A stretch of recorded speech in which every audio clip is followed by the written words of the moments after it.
pacientes de estudos de dermatoaula. Eu sou Gabriela Juncá e seguimos o nosso projeto Mentorias. Estamos na ABD 2022. Vamos falar agora de esporotricose, tema super mega hot, quente, tudo vai cair esse ano com certeza. Bom, o artigo em si, que está na bibliografia, é esse aqui, de Educação Médica Continuada. Então, o título do artigo diz o seguinte: esporotricose, hiperendêmica por transmissão zoonótica, com apresentações atípicas, reações de hipersensibilidade e maior gravidade. Gente, então, isso aqui é o foco da gente nessa aula, porque é isso aqui que vai ser cobrado na prova e está na moda, que são coisas mais ou menos novas, mas que agora estão sendo mais discutidas. Então, essa aqui é a chave de atenção para essa aula, tá? Outra coisa, olha quem escreveu esse artigo, doutora Regina, que é a médica que tem um livro que entrou agora na bibliografia do TED. Existe agora um livro novo esse ano, né, 2020, nesse último ano, teve um livro acrescentado na bibliografia do TED, que foi esse livro aqui, ó. Quem é? Doutora Regina. Coincidência? Acho que não. Doutora Regina é uma dermatologista que é micologista maravilhosa, pesquisadora, e é óbvio que tudo que ela escreveu de relevante vai cair esse ano, porque é novidade. Além daquilo, nós tivemos diversos outros artigos no Anais Brasileiros de Dermatologia em 2021 e 2022 abordando o tema. Olha a quantidade de artigos sobre esporotricose em 24 meses de ABD. É muita coisa, né, gente? Ou seja, qual é o foco aqui que basicamente todos os artigos vão envolver de alguma forma esses temas? Primeiro, formas graves, tá? Segundo, apresentações atípicas. Terceiro, reações de hipersensibilidade. Essas são as, entre aspas, novidades, né? O que teve algumas mudanças e são as coisas mais relevantes. Bom, atualmente, 53 espécies de esporotrix são reconhecidas por análises filogenéticas. Então, essa coisa de falar que só o esporotrix Schenck é causador de esporotricose, foi-se. Já faz tempo que isso caiu, tá?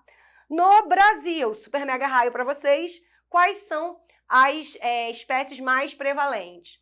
O esporotrix brasiliensis, o esporotrix Schenck e o esporotrix globosa, tá? Eles ocorrem em simpátria. O que é isso? Na mesma região geográfica, na mesma área geográfica, na verdade, tá? Bom, muito importante. A gente sabe que o esporotrix, ele é um fungo termodimórfico. Todas as espécies? Sim, todas as espécies patogênicas de esporotrix são termodimórficas. Então, ó, super importante, não se esqueçam dessas informações, porque é o tipo de questão com altíssima chance para ser cobrada, tá? Bom, vamos falar então um pouco do esporotrix brasiliensis, porque tem gente que não conhecia esse agente, tá? Tenho certeza que tinha gente que nunca tinha ouvido falar do esporotrix brasiliensis. Bom, esse agente ele tem maior virulência, porém, para a felicidade de todos, né, ele não parece ter uma maior resistência aos antifúngicos. Então, ele está relacionado a quadros, apresentações atípicas, tá? Como, por exemplo, forma disseminada em imunocompetente, acometimento conjuntival ou de mucosas e reações de hipersensibilidade. Mas, ao mesmo tempo, ele não tem uma conotação de pouca resposta terapêutica. A resposta é a mesma que o esporotrix Schenck clássico, tá? Isso aqui é super importante, super mega ultra importante, tá? Quais as manifestações mais associadas ao esporotrix brasiliensis? Já o esporotrix Schenck, ele está relacionado a uma doença menos grave e frequentemente localizada. Também super relevante essa informação. Com relação a formas atípicas, isso no grupo, né, de estudiosos, de quem trata muito esporotricose, quando eu digo que quem trata muito esporotricose é quem mora no estado do Rio de Janeiro, que a gente vive uma endemia, uma hiperendemia de esporotricose. Todo dia, toda semana eu atendo esporotricose no consultório ou no posto. É uma coisa absurda, tá? Bom, e a partir disso surgiu essa frase, a nova faceta da esporotricose. O que isso quer dizer, tá? Nas últimas décadas, diversas apresentações até então incomuns foram classificadas, foram relatadas. E por isso, a esporotricose mudou completamente de cara nos livros e nos artigos, e por isso que ela é tão relevante também como tema de prova. Vamos falar então da classificação clínica da esporotricose humana, o que mudou e por que isso é relevante, o que é importante disso aqui. Super mega quadrinho, abençoado, que vocês gostam, que eu sei. Classificação clínica da esporotricose humana. Essa classificação foi modificada por Orofino Costa em 2017. Não é tão nova, mas é recente, tá? Então vamos por partes, eu dei uma quebradinha nessa tabela para a gente conseguir analisar melhor. Bom, primeiro a gente tem as formas cutâneas, que são as mais importantes pra gente. Então na forma cutânea, a gente tem a linfocutânea, a cutânea fixa e a inoculação múltipla.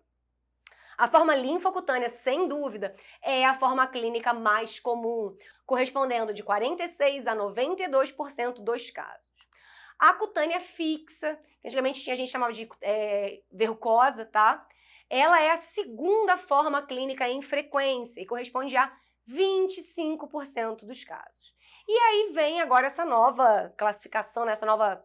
que a gente sabia que acontecia, mas agora deram nome e sobrenome para ela, que é a inoculação múltipla. Essa aqui é a forma cutânea menos comum. Então, nessa forma inoculação múltipla, o que a gente vai ter?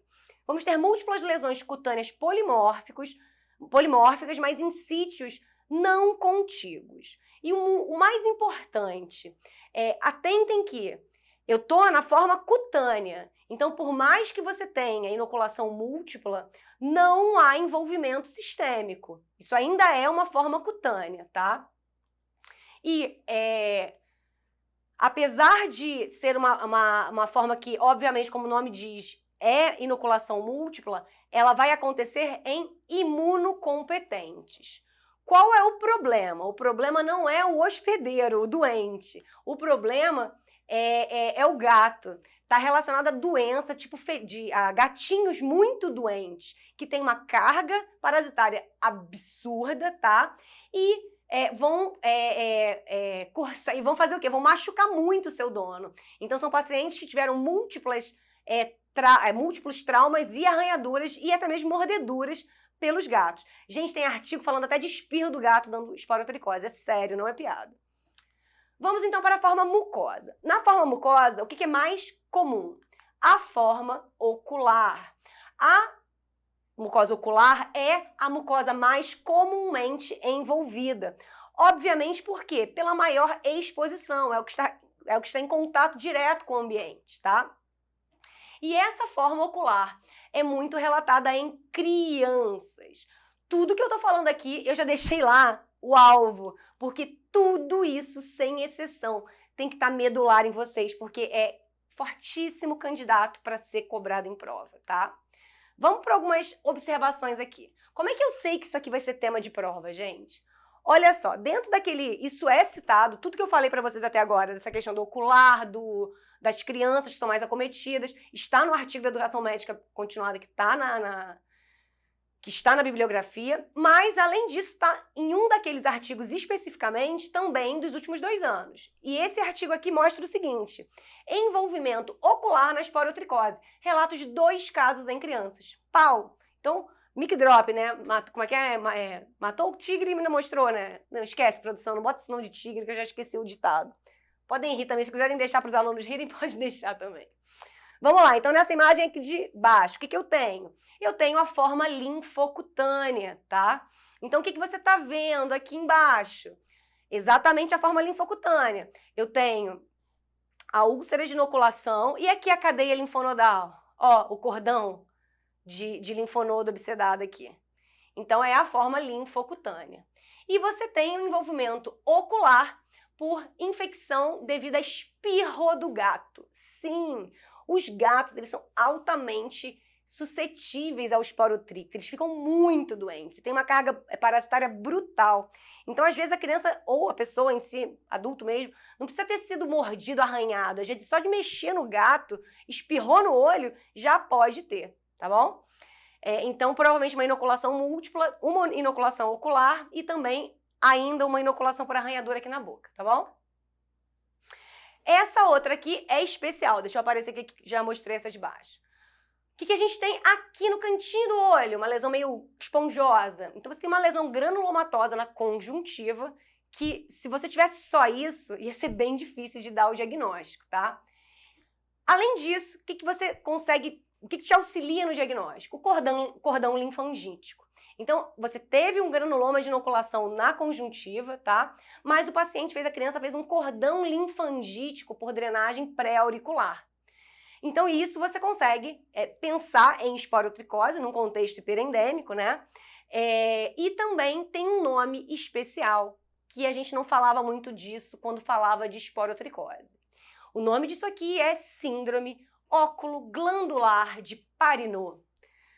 E vocês acham que isso aqui pode cair na prova? É óbvio que pode cair na prova. A gente já falou disso aqui de síndrome óculo-glandular para outras entidades também nas apostilas anteriores, tá? Não é exclusivo do esporotricose, pode acontecer com outras doenças infecciosas. Vamos agora para a forma osteoarticular. Bom, então aqui, o que é mais relevante? A gente pode ter artrite, tenossinovite, osteomielite, porém são quadros o quê? Infecciosos, tá?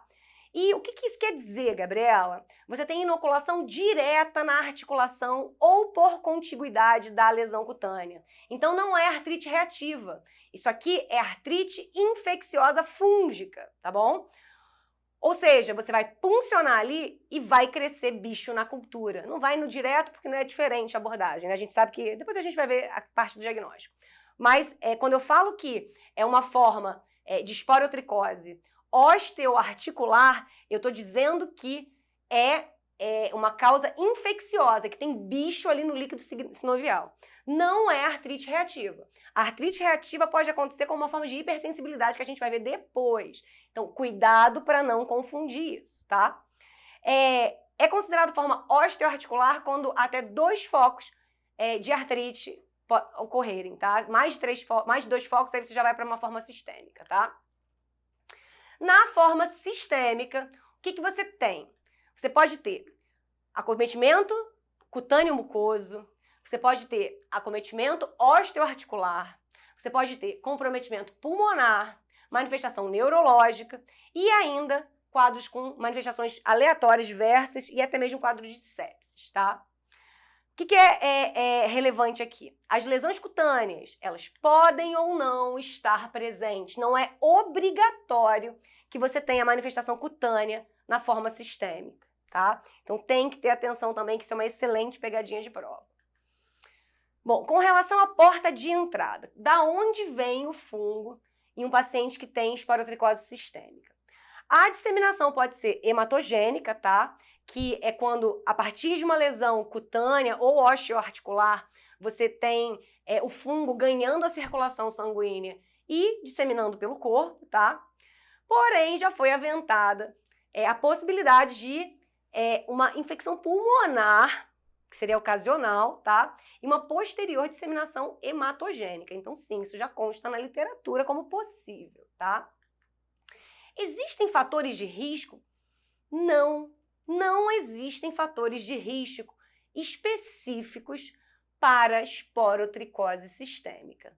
Como assim? Não existe na literatura fatores de risco específicos. Existem situações de pacientes que têm uma maior predisposição a quadros sistêmicos, tá? Mas dizer que existem fatores de risco específicos, não existem. Quais são os pacientes que têm maior predisposição? De uma forma geral, são pacientes imunodeprimidos, tá? Então, pacientes com HIV/AIDS, principalmente os com CD4 menor do que 200 células, tá? Desnutridos, etilistas, diabéticos, transplantados, portadores de neoplasias hematológicas e uso crônico de medicações imunossupressoras, tá? Nesse contexto, a gente aceita corticoide, imunossupressor mesmo, tipo azathioprina, micofenolato, tá? E os biológicos, tá bom? Por último, imunossenescência, ou seja, velhice. Então, velhice também é um fator, não um fator de risco, mas uma situação de maior predisposição a quadros sistêmicos de esporotricose. Bom, o que se tem de fatos na literatura, tá? Então, o que pode ser cobrado que tem respaldo científico? Muita coisa é conjectura, o que pode ser cobrado. Então, anota aí os fatos, o que é real. Raramente, a forma sistêmica ocorre em imunocompetente, tá bom? E o que de uma forma geral, a gente pode dizer? Que para você ter uma manifestação sistêmica de esporotricose, a gente tem que ter duas coisas, uma ou outra, na verdade, ou uma coisa ou outra. Ou uma cepa extremamente virulenta, infectando uma pessoa previamente saudável, ou um quadro de imunodeficiência primária do hospedeiro, tá? Mas isso não quer dizer que a imunodeficiência seja diretamente, especificamente um fator de risco. A virulência do agente em pacientes saudáveis, previamente saudáveis, pode levar a quadros sistêmicos. Vocês conseguem perceber a mudança na conjectura da doença? É diferente você dizer que a virulência do paciente, do agente tem muita importância. É diferente eu falar isso do que dizer que é uma doença de imunodeprimido, tá bom? E aqui nós temos, acho que já acabando quase as formas mais importantes, a forma imunorreativa, que não é pouco importante não. Ela é muito importante, porque está extremamente na moda, tá? Esse quadro imunorreativo, ele pode se manifestar como eritema nodoso, eritema multiforme, síndrome de Sweet e artrite reumatoide. Olha ali, gente, quanta coisa dermatológica. Eritema nodoso, multiforme e Sweet, quem vai fazer diagnóstico somos nós, tá? Bom, super importante. Por que agora que a gente começou a falar dessa esporotricose imunorreativa? Até 10 anos atrás, isso quase não era falado em livro. Tinha livro que nem citava a existência desse tipo de esporotricose. Essa forma imunorreativa, ela é observada com maior frequência na epidemia, nos focos de epidemia de esporotricose zoonótica. Não se esqueçam que, nos Estados Unidos, por exemplo, a esporotricose classicamente é chamada de Garden Hose Disease, ou seja, é a doença mais ou menos dos plantadores de rosa, porque são pessoas que se furam nos espinhos e pegam a esporotricose, ou seja, é uma coisa muito pontual. No Brasil e outros países menos desenvolvidos, que você tem essa situação de esporotricose zoonótica, que você tem esse gato doméstico e, pelo menos que habita um ambiente doméstico, nem sempre ele é doméstico, causando esses quadros epidêmicos. Então, forma imunorreativa é relacionada diretamente, tá? Vocês têm que lembrar de uma coisa junto com a outra. Esporotricose zoonótica, tá? Bom, apesar dessa situação do quadro de esporotricose zoonótica, a gente tem que ter em mente que as formas imunorreativas são associadas a quadros mais brandos e localizados, tá? Por último, antes da gente partir para as imagens, a artrite reativa. Como é que isso vai se manifestar? É diferente daquela artrite infecciosa que eu falei para vocês lá nos quadros osteoarticulares, tá? A artrite reativa vai ser uma artrite poliarticular e migratória que geralmente que vai desaparecer até mesmo antes ou obrigatoriamente depois da terapia específica, tá? Então, é diferente uma artrite reativa de uma artrite séptica fúngica, tá bom? Vamos ver alguns exemplos, na verdade. Ia falar exames, não, exemplos. Vamos lá. Então, o que a gente está vendo aqui na primeira imagem? Cara, isso aí dá para bater o olho e falar esporotricose reativa? Dá. Por quê? O que eu estou vendo aqui embaixo, gente? Nódulos contusiformes, tá? Isso é eritema nodoso. Mas olha lá em cima, gente, úlcera de esporotricose lá no joelho. Então aqui em cima você tem uma lesão específica de esporotricose e aí ficou bem mais fácil, tá? Então é um quadro de eritema nodoso reativo por esporotricose. Nessa segunda imagem, o que é isso? Quem que arrisca um diagnóstico? Placa eritemato infiltrada com um aspecto vesiculoso. Ih, matou? Síndrome de Sweet. Então, síndrome de Sweet associado também a um quadro de esporotricose cutânea. E por último aqui, que lesão é essa?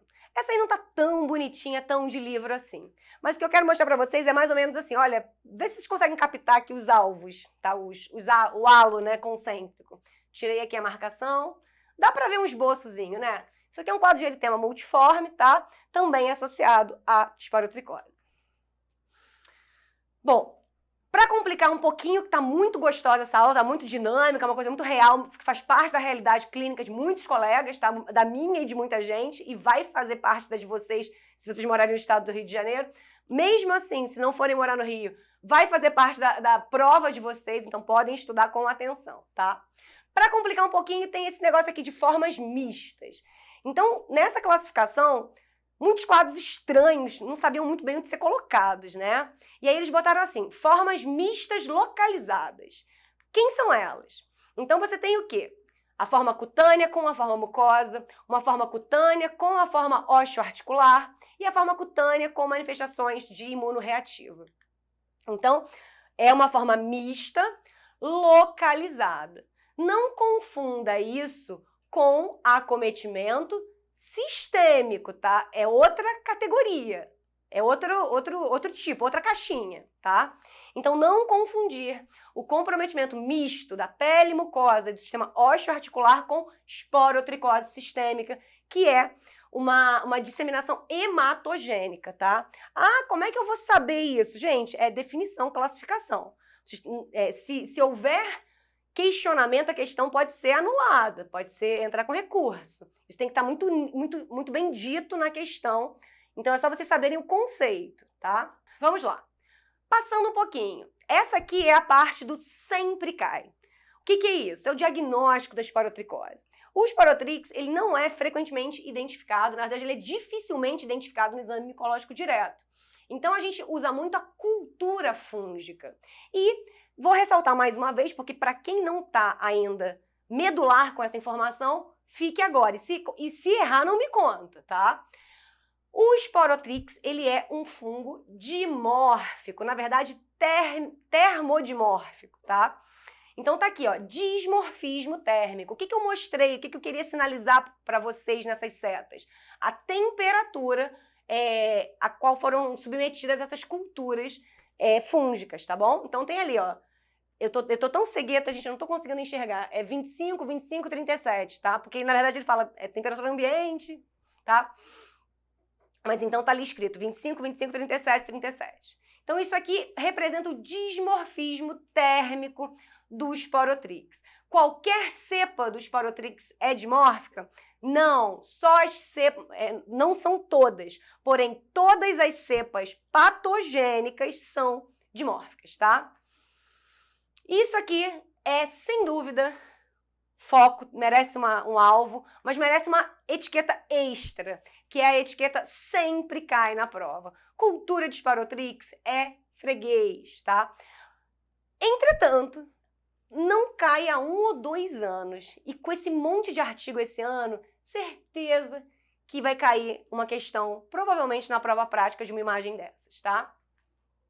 Bom, vamos lembrar então do dismorfismo térmico do esporotrix. Na temperatura ambiente, que é o cultivo a 25 graus, não sei ambiente de quem, né?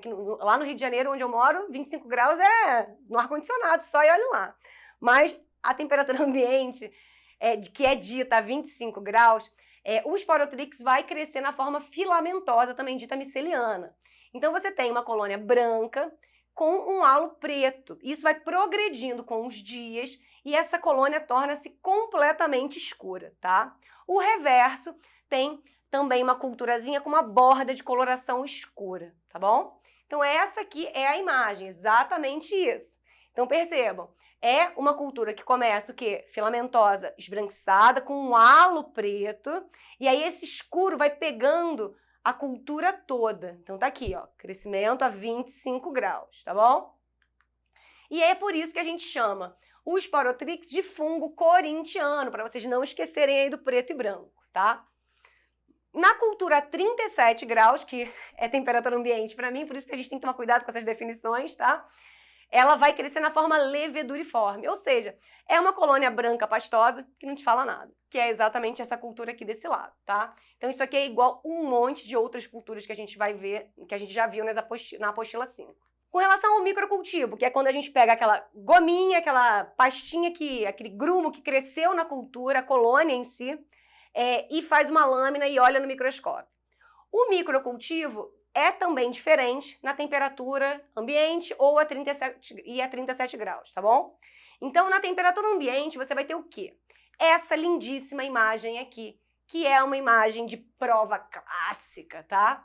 O que é isso? São hifas septadas, e essas hifas septadas, elas vão ter conídeos ovais dispostos em forma de margarida na extremidade do conidióforo. Então, olha lá em cima que coisa mais fofolete.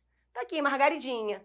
Não tem como bater o olho nisso aqui e não falar na hora, esporotricose, tá bom? Então, isso é microcultivo na temperatura ambiente, super importante.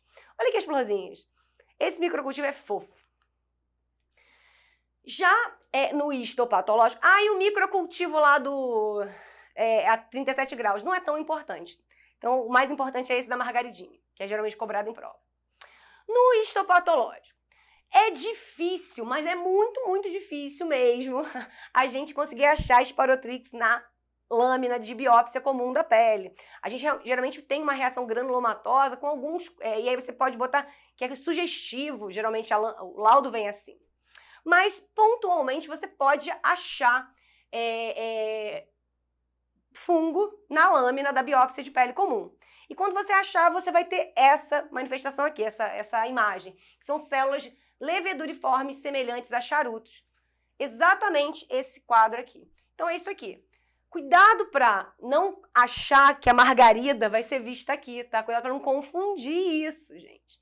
Então, as formas leveduriformes vão acontecer no histopatológico comum, na biópsia de pele, tá? E é mais frequente que você consiga ver esse tipo de estrutura em formas mais graves, obviamente. Por quê? Vou aparecer de novo.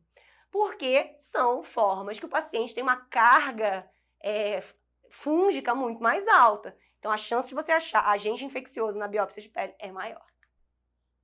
Bom, o histopatológico tem uma série de limitações, tá? Os elementos fúngicos, como eu falei, são pouquíssimos e eles são bem pequenos, é difícil achar, tá? E isso aí também vai ter relação com a questão da resposta imune do hospedeiro e o tempo de evolução da infecção, tá?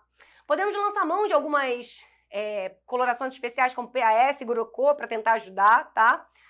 Mas nem sempre ajuda. Que geralmente você vai ter uma reação, geralmente granulomatosa, e um outro achado é isso aqui, os corpos asteroides e o fenômeno de Splendor e Hoyle, tá? Então, isso aqui são achados que costumam ser até mais relativamente frequentes. É específico? Não, tá longe de ser específico, mas é possível e é mais frequente do que a gente achar o fungo propriamente dito. Vamos agora para as principais modalidades terapêuticas da esporotricose humana. Isso aqui é importante, porque antigamente a gente usava muito iodeto de potássio, aí teve uma fase que ninguém queria usar iodeto de potássio, e aí tem gente que ainda usa muito, tem gente que tem dúvida na dose. Vamos ver o que é seguro, o que é o protocolo atual. Primeiro, falar de tratamento de esporotricose, a gente tem que falar obrigatoriamente de cara de itraconazol, tá? O itraconazol, ele é um triazólico de ação fungistática. Não confundam isso. Apesar de ser primeira linha, na maior parte dos quadros de esporotricose, principalmente nos quadros que o dermatologista trata, tá? Ele é fungistático, ele não é fungicida, tá? Ele é relativamente seguro, tem eficácia comprovada, relativos poucos efeitos colaterais se você tiver uma boa avaliação clínica do seu paciente, tá? E a posologia dele é muito conveniente, 1 ou 2 comprimidos por dia. Ele é considerado primeira linha de tratamento em casos localizados e na forma cutânea disseminada, tá? Então, eu vou te falar que 90% do que a gente trata na dermatologia pode ser tratado 90% dos casos de esporotricose que a gente trata na dermatologia vão resolver com itraconazol, tá? A dose varia de 100 a 400 miligramas dia. Isso vai variar de acordo com a gravidade. A média são 200 miligramas dia, tá? E você pode dividir isso em 2 tomadas. Então, o paciente pode tomar 1 comprimido uma vez ao dia, até 2 comprimidos 2 vezes ao dia. Quanto tempo? Não há tempo pré-determinado para o tratamento. Ele deve ser mantido até a cura clínica. Então, todo mês, seu paciente tem que bater ponto lá no seu consultório, no postinho, ou no postinho, né, óbvio, você tem que avaliá-lo. Se ainda tiver qualquer área de inflamação, qualquer área crostosa, você tem que manter o itraconazol. Eu acabei de dar aula para um paciente que teve uma forma linfocutânea gravíssima, tá? Ela usou itraconazol por quase um ano, foram 10 ou 11 meses de tratamento com 200 miligramas por dia, tá? E chegou a ficar com cicatriz atrófica, tamanho cordão linfangítico que ela fez. Era um quadro de esporotricose zoonótica. Ela resgatava gato por aí, numa área que eu trabalho no posto de saúde, no hospital lá que eu trabalho, concurso.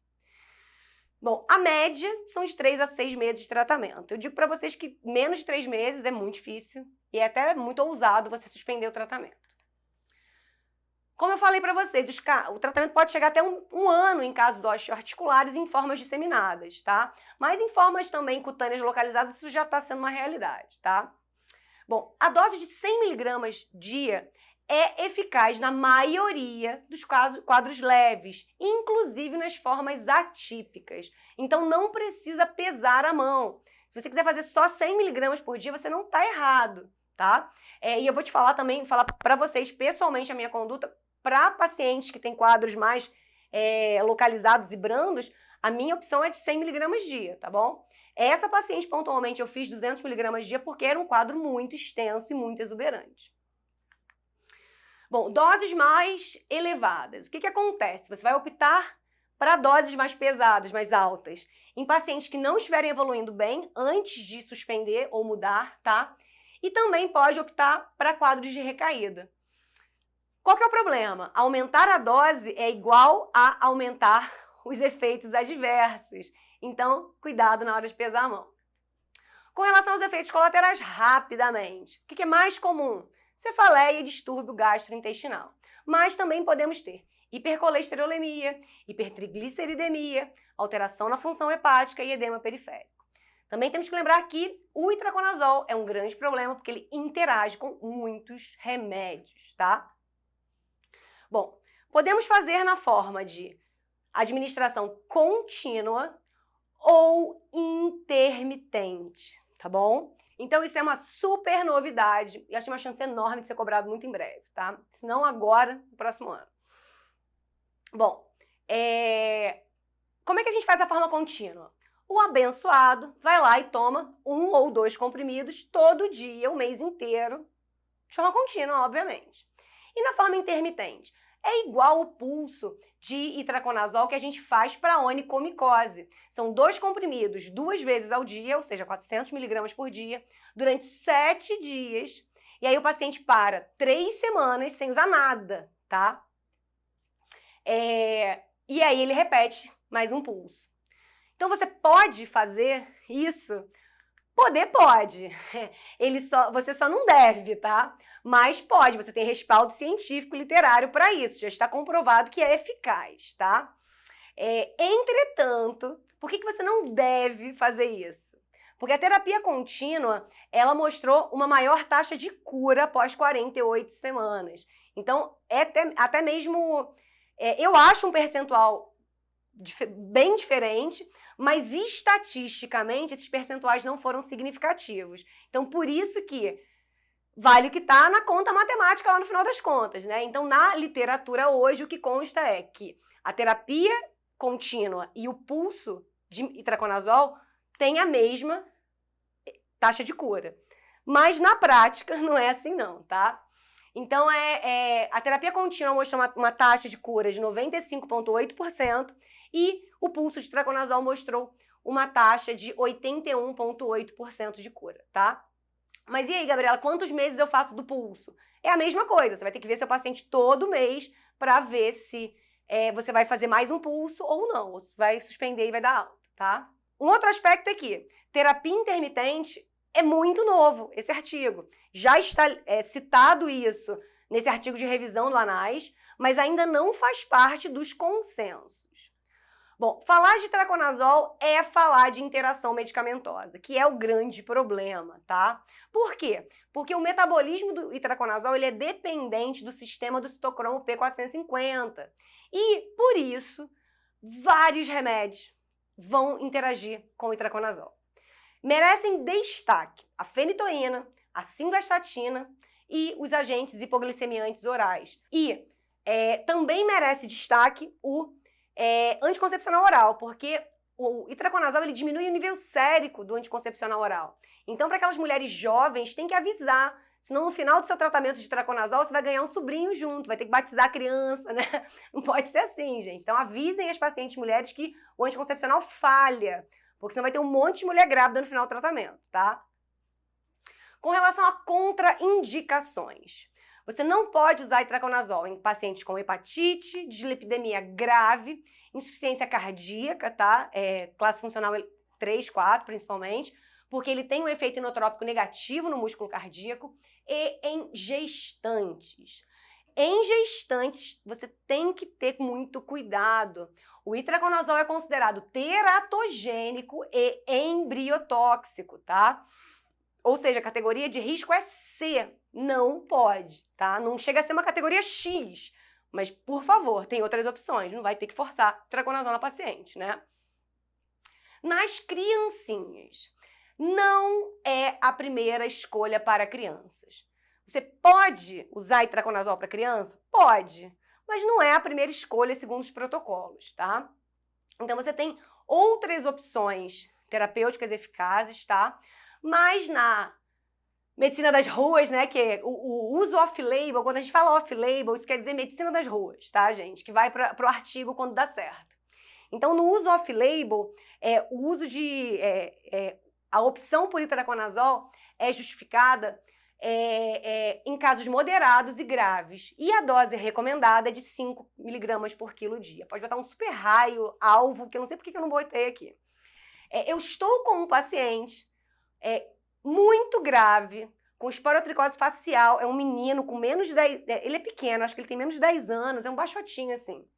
Ele chegou com um quadro aqui, pegando toda essa região malar, todo infiltrado, que veio do oftalmo, com avaliação para dar criocistite. Primeiro que eu falei, o que ele quer que eu veja se tem dar criocistite se ele é oftalmo, né? Mas tudo bem. E aí eu entendi que, na verdade, alguém já devia ter achado estranho, falou assim, não, vamos pedir uma avaliação de algum dermatologista para ver o que é isso. E, na verdade, era esporotricose. O paciente sentou na minha mesa, eu falei, o gato morreu quando? E aí o menino falou, morreu tem não sei quantos meses. Já tinha ainda vários colegas e não tinham matado o diagnóstico. Vou botar essas imagens no grupo depois, tá bom? Então, esse paciente, pela gravidade, um quadro facial infiltrativo já arrastado, eu optei por tratá-lo já primariamente com itraconazol, tá bom? Bom, o itraconazol pode ser manipulado em solução ou xarope. Isso é bom, tá? Porque facilita para criança, para a gente usar em criança. Só que a gente tem que ter cuidado, porque o itraconazol ele é lipossolúvel, tá? Então, medir essa disponibilidade e a farmacodinâmica, garantir a estabilidade do remédio, o efeito final é complicado. Não sei se tem farmácias de manipulação que, na verdade, eu não confio. Então, é difícil garantir que está sendo eficaz esse tratamento. Então, se o paciente não responder, você não vai ter como afirmar se o problema era o remédio ou se o problema era a doença. Então, na hora de manipular itraconazol, tomem cuidado, mas é uma opção, isso existe, pode ser feito. Terbinafina. Quem lembra da terbinafina? Falamos a beça dela na apostila 5. A terbinafina é uma alilamina fungicida, tá? Então, diferente do itraconazol, que é fungistático, a terbinafina é fungicida. E ela é uma opção para formas cutâneas, tá? Com uma taxa maior ou até mesmo igual de cura em relação ao itraconazol na dose de 100 mg por dia. Então, sim, terbinafina tá já provado que a gente pode usar com segurança, tá? Então, a terbinafina acaba sendo uma opção em casos não responsivos ao itraconazol ou quando ele não é bem tolerado ou contraindicado. Por exemplo, paciente com uso de estatina. Paciente que está usando estatina e tem que usar e não pode parar, não façam itraconazol. Se você vai fazer uma rabdomiólise no seu paciente, você vai parar na capa da Iatrogenics, tá? Bom, um outro aspecto são as gestantes. Então, a terbinafina, ela é categoria B para gestante. Então, também é uma excelente opção para um quadro de gestante que precisa de tratamento. E aí nós vamos para um outro quadrinho, que é um potinho de ouro para vocês, porque resume de uma forma bem didática, mais ou menos as formas clínicas, tá? Da doença, com os status imunes do paciente e Em seguida, a gente tem as opções terapêuticas, tá? Então, analisem, mas isso aqui na verdade é um resumão de basicamente tudo que eu falei até agora, com algumas diquinhas ainda de doses para vocês salvarem para a vida de vocês, tá? Bom, iodeto de potássio. Ele é eficaz? É. Ele segue sendo uma terapia eficaz para esporotricose. E o melhor de tudo, é baratíssimo, tá? Então, aonde o iodeto de potássio entra hoje? Ele acaba sendo uma opção para pacientes que não responderam ao itraconazol. O itraconazol ainda é a primeira escolha, tá? Uma coisa importante é que iodeto de potássio serve para doença cutânea, mas ele não é efetivo para nenhuma forma extracutânea, tá? Ninguém sabe direito como esse iodeto funciona, mas a gente sabe que funciona porque já usa isso há muitos anos. Existem vários prováveis mecanismos de ação contra o esporotrix, que são todos esses aqui, tá? E também sabe-se que o iodeto, ele tem uma ação imunomoduladora, e isso aí acaba sendo útil em apresentações imunorreativas, tá? O problema do iodeto o uso dele é muito limitado pelos efeitos adversos. Primeiro, super comum, gosto. Dá um gosto metálico horrível na boca, tá? Segundo, um monte de distúrbio gastrointestinal. Ainda pode dar coriza, rache, aumento de glândula salivar e, o mais grave, os distúrbios tiroidianos. É iodo, tá? Então, você está enchendo seu paciente de iodo. Você pode ter um monte de gatilho aí para doença tiroidiana. Então, são contraindicações ao uso dos iodetos os pacientes com disfunção tiroidiana, a gestante não pode usar iodeto, tá? Você não pode jamais torpedear um bebezinho de iodo, porque isso aí vai dar um distúrbio bizarro nele, né? E também não pode usar em lactantes, tá? Então, equivalente àquela tabela anterior, a gente tem essa tabela aqui, que é acrescentando o iodeto aqui. Então, você tem a forma clínica, o status imune e quando ele é indicado. Percebam que possivelmente você vai poder indicar, para quem possivelmente você vai poder indicar esse iodeto de potássio? Basicamente isso aqui, ó. Então, você só deve indicar o iodeto como segunda linha de tratamento nas formas cutânea e mucosas, em pacientes imunocompetentes, tá? E nas formas imunorreativas também em pacientes imunocompetentes, tá? E ali estão as dosezinhas. Nesse meio aqui, ele não é indicado, tá? Por último, nós temos a anfotericina B. A anfotericina B raramente é indicada em quadros cutâneos e mucosos. Geralmente você usa ela quando? São quadros graves, em imunossuprimidos, tá? Então, tá aí a tabelinha também mastigada com tudo relevante para vocês. Como falei, então a anfotericina, ela vai ser escolha em pacientes gravemente comprometidos. Quem são eles? Esporotricose disseminada, pulmonar, forma meningea ou então em pacientes que já são previamente imunodeprimidos, tá? Também é uma opção para formas osteoarticulares extensas e para casos que você tentou de tudo e não respondeu. Então acaba sendo uma opção também. Bom, por último, a gente tem aqui uma outra categoria de remédio, que são os corticoides e anti-inflamatórios.